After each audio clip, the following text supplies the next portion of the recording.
Sir ఏ ప్రశ్నకు సమాధానం ప్రస్తుతం ఉన్న electrical distribution network prescribed construction standards and safety నామ్స్కు అనుగుణంగా ఏర్పాటు చేయడం అయింది సార్.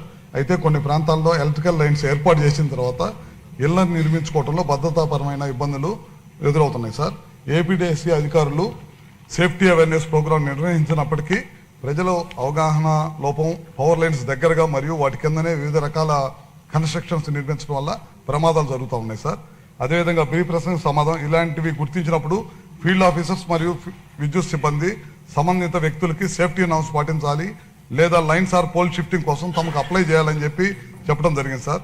చాలా గ్రామాల్లో సర్పంచులు మరియు పంచాయతీ సెక్రటరీలు అవసరమైన చోట్ల లైన్ మార్పిడి కోసం ప్రపోజల్స్ సమర్పిస్తున్నారు సార్.